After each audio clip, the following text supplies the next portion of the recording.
Hi, I'm back in the part 2, the educating the adult learners. The learning objective of this part, at the end of the report, you should be able to discuss the different effective strategies for teaching adult learners. And for the topical outline, the effective strategies for teaching adult learners. Now, let's move on to the effective strategies for teaching adult learners. Teaching adult learners has many potential advantages over teaching younger students. For one, your learners have much more life experience, and this experience can be leveraged as part of the knowledge that is shared among the participants in your class.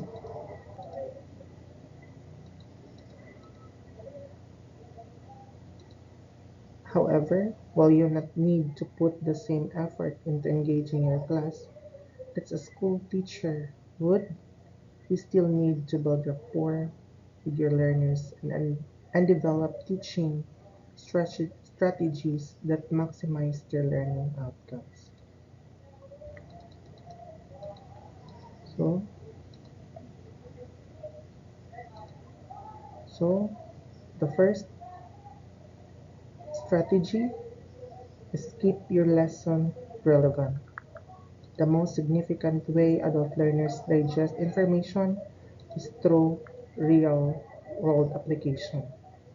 Through real-world application or outcomes of your lessons when teaching is important so your students can understand and visualize how to apply and what to teach. Second is focus on your learning life experience.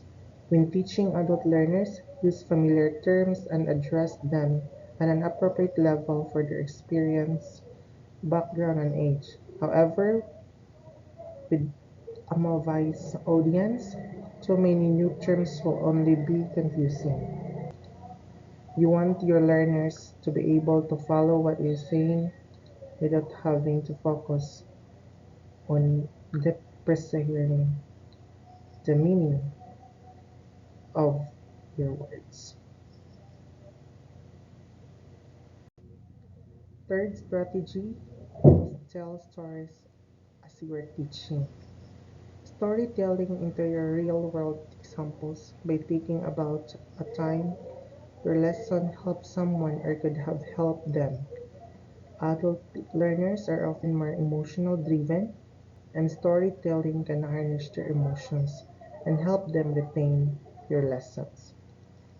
Fourth, strategies is break up information to avoid cognitive overload.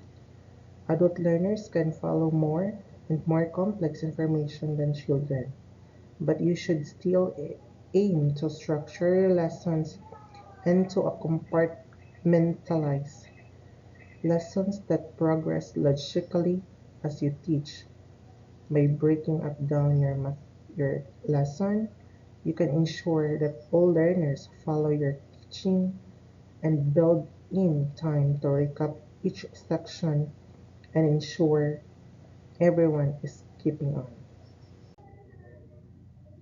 Fifth strategy is provide feedback in the moment of need.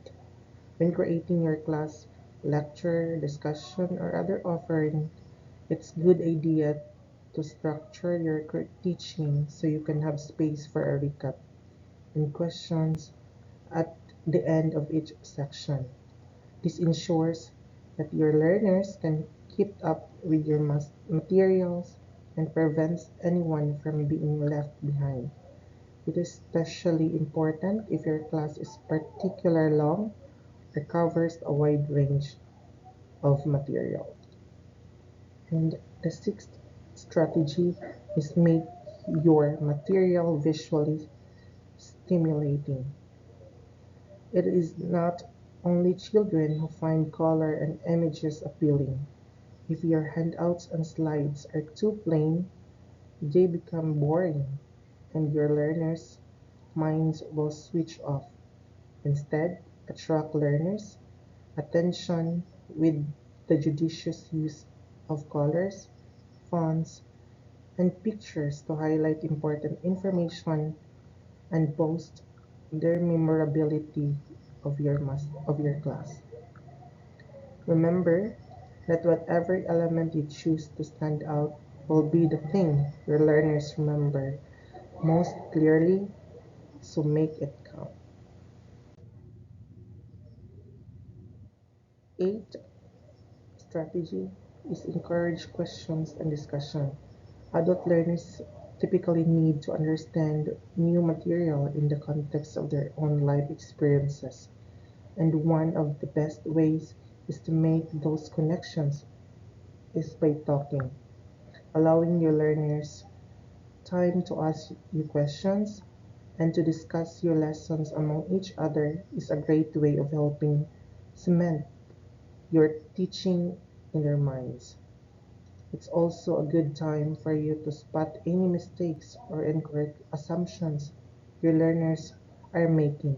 And by opening the floor to general questions, you might find learners are approaching your material in a ways you haven't envisioned. And lastly, be flexible. Adult learners don't have to be kept to a rigid schedule to keep learning. Structuring your courses is a great idea, both to keep you on track and to help frame your lessons in a logical and progressive way. So, and that ends the part 2 of the topic. Thank you for listening and hope you learn.